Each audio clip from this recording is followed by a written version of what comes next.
এই কাণ্ড স্বামীর দ্বিতীয় বিয়ের দিনে প্রথম স্ত্রী হাজির হতেই বেঁধে গেল হইচই। বিয়ে বাড়িতে ধুমধুমার কাণ্ডে বিয়ে বাড়ির আনন্দ তখন মাথায় উঠেছে। প্রায় 4 বছর পর প্রথম বউ ফিরে এসে কেন বিয়ে আটকাতে গেল? সেনাকর্মীর স্বামী দেখালেন অন্য যুক্তি। আদৌ তিনি কি দ্বিতীয় বিয়ে করতে পারলেন? দেখুন। আমার বরের পয়সাই চলে সব। বুঝি প্রমাণ করুন। গোধূলি লগ্নে যখন বাজছিল সানাইয়ের সুর, ঠিক তখনই এক অপ্রত্যাশিত ঘটনায় থমকে গেল বিয়ের আসর। বছর 25-এর তরুণী সৌমি রায় স্বামীর সামনে এসে দাঁড়ালেন বুক ভরা অভিমান আর একরাশ অভিযোগ নিয়ে। ঘটনাটি ঘটেছে হাবড়ার হাটথুবা এলাকায়, যেখানে সেনাকর্মী রাকেশ পালের দ্বিতীয় বিয়ের অনুষ্ঠানের দিনই বেঁধে যায় ধুমধুমার কাণ্ড।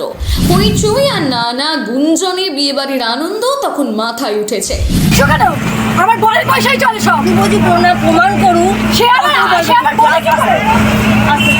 সে আমার বলে কি করে এত বড় কথা?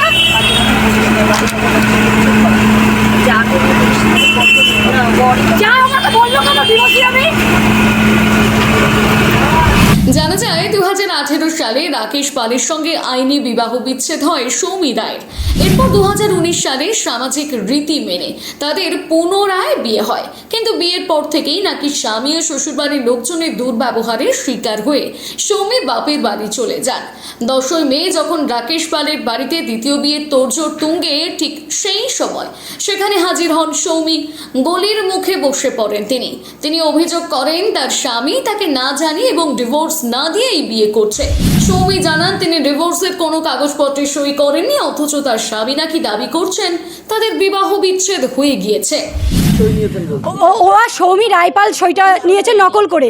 আমি সই দিইনি। আমার বাড়িতে কোনো ডিভোর্সের কাগজও আসেনি, কোনো সম্মানও আসেনি। তাহলে আমি তো ধোঁয়াশার মধ্যে রয়ে গেছি, অন্ধকারে রয়েছি। আমি তো জানি না কীভাবে আমার ডিভোর্সটা হলো। আজকে বাধ্য হয়ে আমি আমাকে ফোন করেছি। আবার ম্যাডাম বলেছে বিয়েটা আটকান, আমরা বুঝে নিচ্ছি। তারপরে ওর সাথে ওর এত বড় সাহস হয় কি করে? ওকে সুযোগ দেওয়ার পরেও আবার বিয়ে করছে।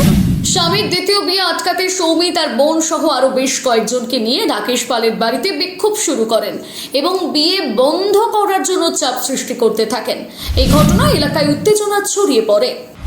আমরা আজকে সবাই মিলে এসেছি, আজকে আবার সেকেন্ড ম্যারেজ করছে ইললিগাল ভাবে। ডিভোর্স নিয়ে ডিভোর্স বলছে আজকাল একতরফা হচ্ছে।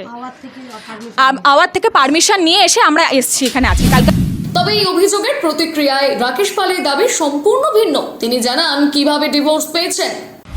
বাড়িতে এসে বলছে যে এখানে সই নকল করা, এই হলো সার্টিফিকেট।